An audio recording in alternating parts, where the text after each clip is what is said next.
Hi, I'm Katrina, and this is Boldly Challenging Ableism.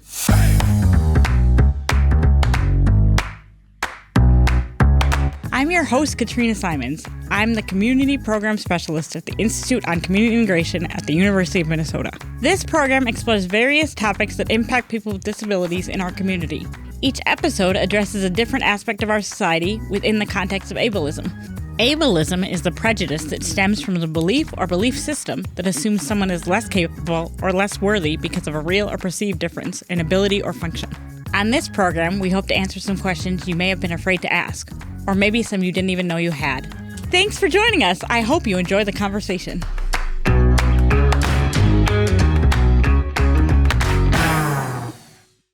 Hello, everybody, and welcome to Boldly. Thanks for tuning in today and joining us. Today, my guest agreed to come back. I'm so happy that he did. We're so lucky. We have Dupree Edwards back with us. Dupree talked about the MyHeck initiative the first time he was on with our colleague Mary Hoff. That's the Minnesota Inclusive Higher Education Consortium. And since then, he's been doing some other stuff, so we're going to talk about that today. So thanks so much for joining us, Dupree. Oh, thank you for having me, Katrina. And I want to say you're doing a very great job on the Boldly podcast. I try to do my best to promote it every time. And, thanks. You know, it's all about challenging ableism, and it's so great for me to have me back for that. And I hope you'll be able to continue this if you can.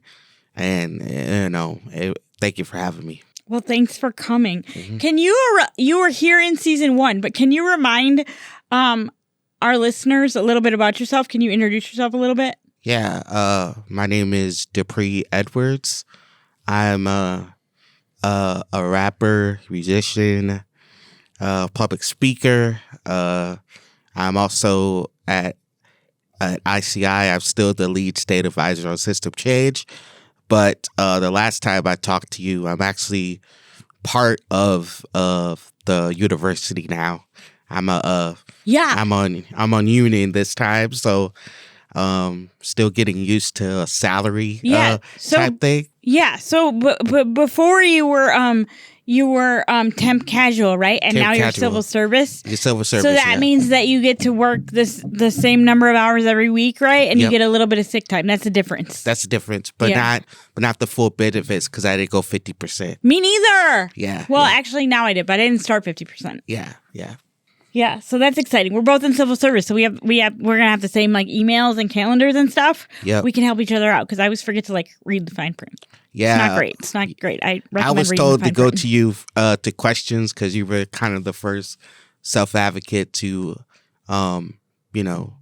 to be that. So I was going to ask you for some questions. Oh, maybe go to Sina. Sina's really on top of it. Well, Sina tells me too. So yeah. Sina's our person for that. We love Sina. Thanks, Sina, if you're listening. Okay. Can you tell us a little bit about your life and like how you do life? Oh, well, I'm more of a, I'm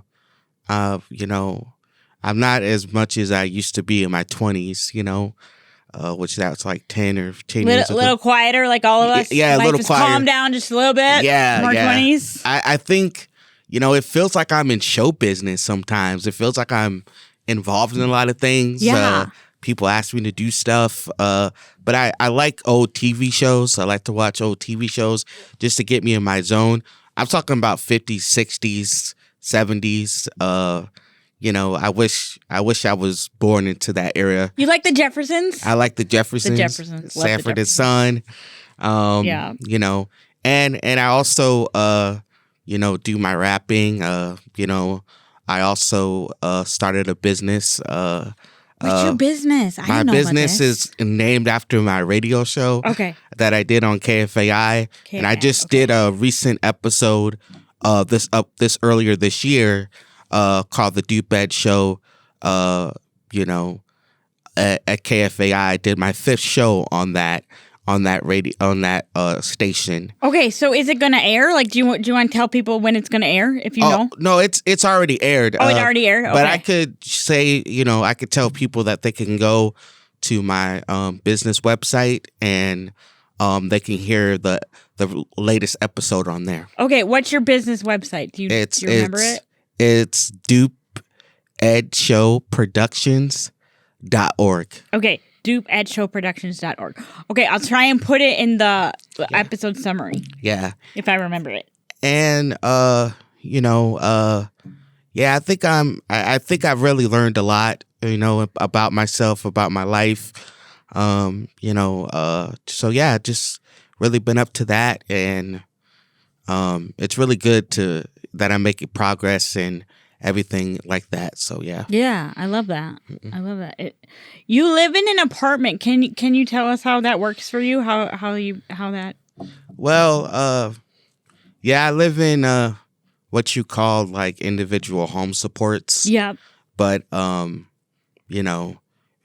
the only thing is my company's name is not on my apartment. Right. It's just like they help me pay for the rent. Yeah. And then they put me there, provide the staff that I would already provide. But it's been pretty good. I mean, there's some, I've been doing some things. There's some tough times that I had, which I sort of talked about on the Frontline initiative with Chet. But I think it's really going well. And so I got me a new couch. Okay, did you get to pick it out? Oh yeah. Okay. I went with my guardian. Okay, cool. Picked it out. And what kind of couch did you end up going with? I got an electric power charger chair. Okay, so is it, when you say electric power charger chair, is it like a recliner that can tilt back? Yeah, and also you can charge a UPS in there. Okay. And everything like that. I don't know if that's how you say it. We have one well, not the electric kind. We had one at my parents' house, but then when I moved into my apartment, I decided I didn't want one because my chair can do that already. But I can see the appeal for people that don't have a chair. Yeah. I kind of bring my chair with me, so yeah, I didn't need it. But those are nice. What color did you get? I got light gray. Gray. Okay. Is it like slippery vinyl or is it like cloth? I think it's it's not real leather though. It's not real leather, but it's like the vinyl. The vinyl, The vinyl, yeah. Yeah. Okay, and does it have the footrest that goes out? Yep. So you can chill, like your chill out chair? Yeah. That's awesome. I didn't get the L section this time. I got the love seat and the 2 type of things and 3 sofa. Yeah. Because if I ever move, my living room is big, so if I ever move, I like smaller living rooms. So. Well, and the L sectional, it's super nice. Yeah. If what you want to do is host a lot of people, right? And right. Just have the house that everyone wants to be at, which is exciting. Yeah. That is a worthy goal. If that's not your goal, the L sectional is kind of too much. Yeah. Because you still have to move it in and move it out. And it was hard to take care of. Yeah. Let me ask you this. Does your recliner have the little massager thing? Oh, no. Oh, man. I was so close to get that type of feature. Yeah. But, my guardian had a budget. Yeah. Well, also, they got these little frogs that they sell at the Aldi, and they're $5, and you could just use the frog. You just put it, underneath your pillow, and it'll just vibrate right through. So you don't even need that. That's $5 at Aldi. Do that. Yep. That's what I would do. And, but I did get a new bed afterwards, and I didn't have to replace my dresser or anything because they weren't really beds. Oh my God, what kind of bed did you get? I love beds. I just got a little bit of a therapeutic bed that just has a stainless steel match. Things. Does it sit up? Does it sit you up? Oh no.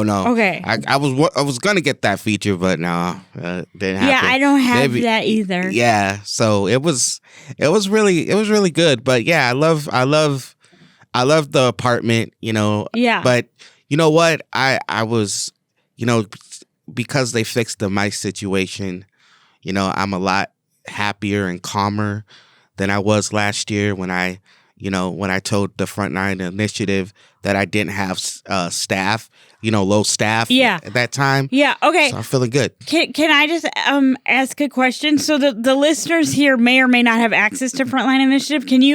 Is it okay if you summarize what you talked about in that? I know it was a long time ago, so you might not remember. I talked about DSPs, And like the staffing shortage. The staffing shortage. You didn't have enough staff? Yeah, and I also talked about like a staff that kind of led me go back to an apartment. So okay, so how did they help you do that? Well, just made sure that I was, cleaning, making sure that I was doing, never gave up on me. Yeah. Things like that. So, so that's what I kind of really talked about. But okay, yeah. and where you live now? Okay, can I just review it? Yeah. Where you live now, you live independently, but you have staff available to you when you need it, or no? I still have staff, scheduled, but it was just because I was on 24-hour support. Okay. And according to me, since I'm kind of growing and I'm doing a lot of stuff for the state, I've been the word of the state for a while, but anyway, so yeah, I the same staff, but they just cut a little bit of the hours. Okay, but you're happy with it? Well, I'm happy with the agreement now, but I wasn't happy when I was back then, where they cut all the hours. Oh, they cut all. I'm sorry, I didn't realize that. Yeah, but I'm just trying to say what I was trying to get at is that because of I had the little pest problem, I think my mind and mental health is starting to get better. So yeah, well, I think pest problems can be really harmful to mental health as well. For sure. Because and they're just in your house. Okay, so did you say they cut all your hours at one point? Yep, they cut 43 hours of my staff. That goes to like 24 hours, so that's 80 hours. Okay. So I was getting I lost 8 hours, 16 per shift. Okay, and did they tell you why? Because they're supposed to tell you why. Because they didn't really tell me why after that. Okay. So I found out later. That's why I did that. But you know what? The agreement I have now, it's great, Okay, and I learned a lot of lessons from it, though. And how did you get from the old agreement to the new agreement? Did you have to go to court? I appealed, yeah. You had to go to court. Okay, and did you have somebody to help you with the appeal and the going to court and everything? Yes, I did. Okay. Yeah. Okay. My my guardian actually appealed. So okay. She applied for it because it really was up to my guardian because whether or not. But I think the last news I have, I think I'm going to get some of my hours back in that appeal. Yes. But we don't know yet. So how many hours do you have now? A day, like per day. If you don't have to tell us if you don't want to. Yeah, I have 6 hours per day. Okay, and you had 24 a day? Mm-hmm. Okay, that's quite different. Do you want more hours, or are you okay with the hours that you have now? With training, so basically what I did is that I had to agree that, with training, is like where staff is trying to there and it's less hours. I got 6 hours with that. training. Okay. And then without training, I still got the 16. Oh, so you have like 22 hours a day because 6 plus 16 is 22. Yep.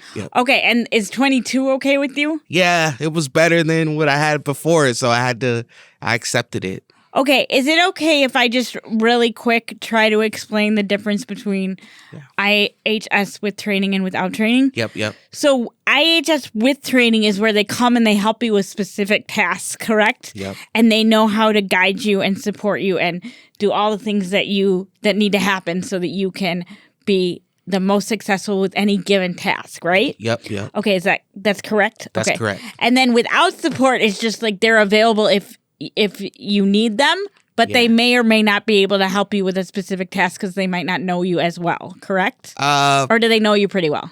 It's according to my waiver. Okay.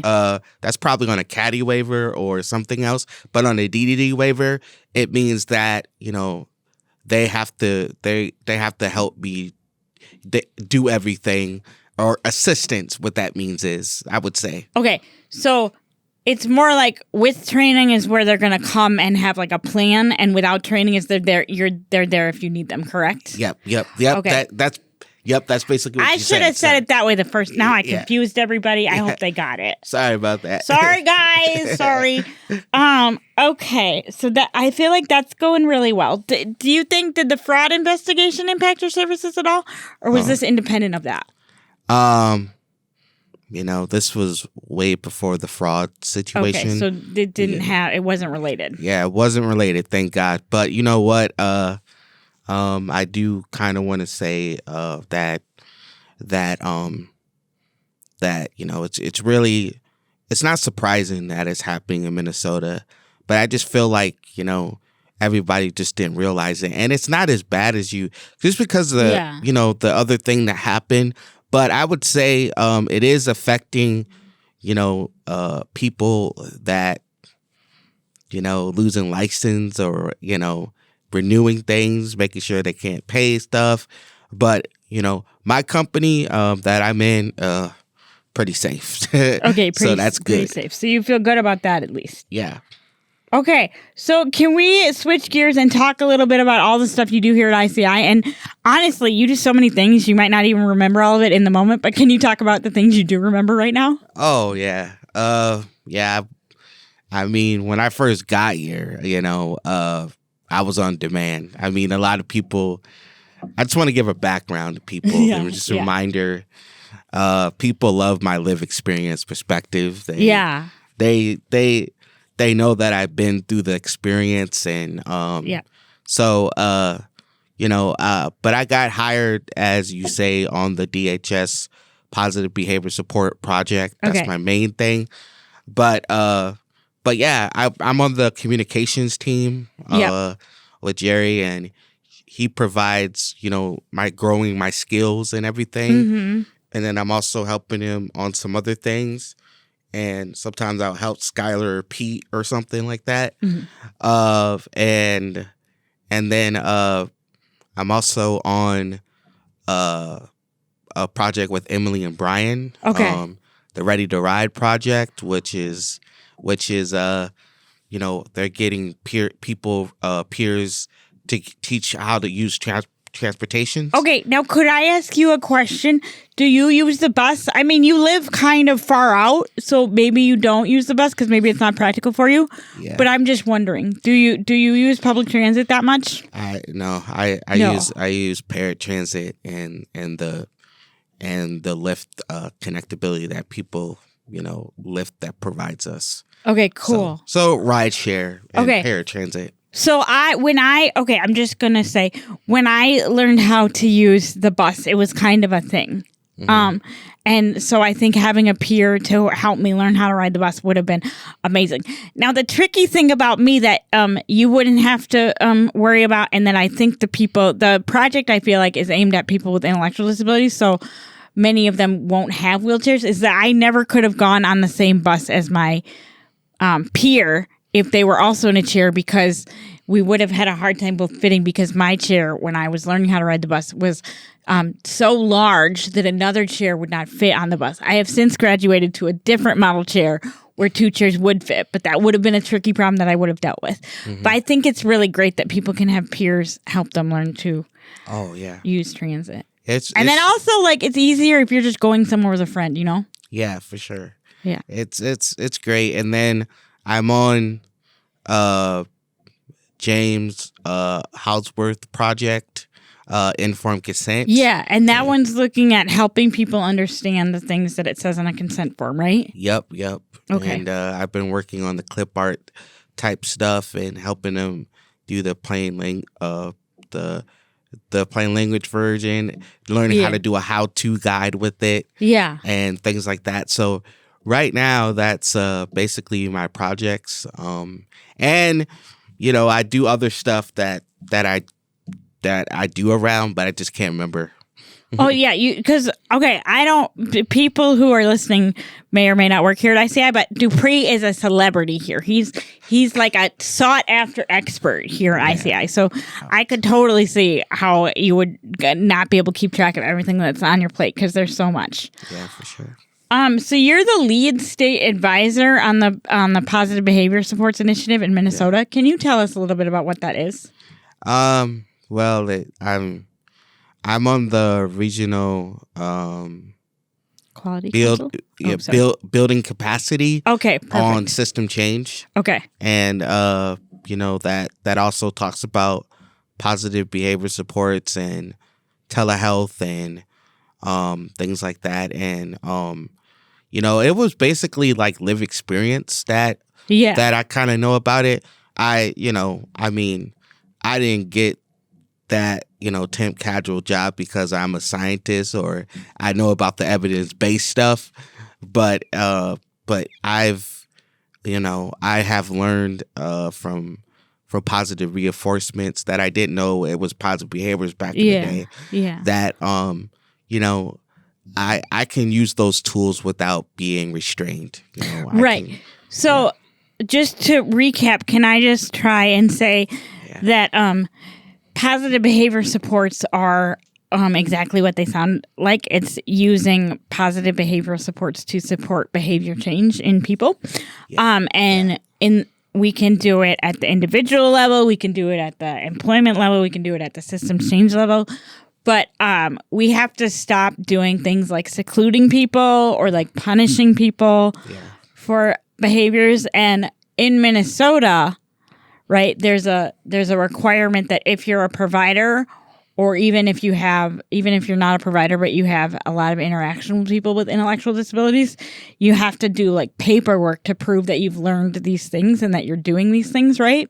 I think so. They have some type of training that they do and everything. Yeah, because we need to make sure that we're holding people accountable for providing supports in a correct way, in a state-sanctioned way. Yeah. Yeah, and you're there to sort of give real-life examples for how to do that, right? Yeah, for sure. But that's applied behavioral analysis and ABS and more of informed trauma stuff. Mm-hmm. What I focus on in positive behavior supports is people to prevent conflicts, power struggles, and have another different way or create a plan for them to be able to, prevent from happening in the first place. Yeah. So you were explaining like the changes in the moment. Yeah. No, you do the stuff before, so it doesn't happen in the first place. Yep. Cool. Okay. Can you you're working on a workbook? I'm creating a workbook. Can you tell us about that workbook? Yeah. Man. Sorry, audience, listeners. I like giving backgrounds about how I do things. So please forgive me. We like it because you do a lot of stuff, and we need it. It helps us keep track. Yeah. So I've been working on this workbook ever since I started ICI. It's part of the regional building capacity, and they added in that grant to have people with lived experience become leaderships and provide tools and stuff. And, when I first come in, my supervisor was thinking like, hey, would you like to start a newsletter? Would you like to do this? And then, we came up with the idea off of that to try to create like a little workbook things. And it takes a long time to write a book. I know you're doing a great job, and you're really putting in the hours. Yeah. And, so basically how it is, like I said before, I'm not a scientist. I'm not, an expert. But what I did is I just, told researchers about my live experience. We talked about like a good day, a bad day looks like. We were going from the home community-based stuff to regular peers to staff to new staff. And then so we definitely took Lise Fox. She's a professor and a creator of this temperament tool, and she's from the University of South Florida or Florida, and I took her personality tools and I tried to create it into adult form, which will now, and I created some of her tools in person-centered planning. And so what it is just, the workbook is trying to have a better understanding of each other before the conflict happens, or if something's wrong, and then it's going to lead to creating some type of behavior plan or positive behavior plans. And I'm trying to integrate positive person-centered thinking and practices in between. Yep, that's great. All right, well, we are out of time for today, but thank you so much for joining us. Thank you so much. Good luck on all your endeavors. You're doing so much. Yeah, thank you so much. Thank you guys Thank you for joining us. Boldly Challenging Ableism is a co-production of AM 950, the progressive voice of Minnesota, and the Institute on Community Integration at the University of Minnesota. For more information, please visit ici.umn.edu.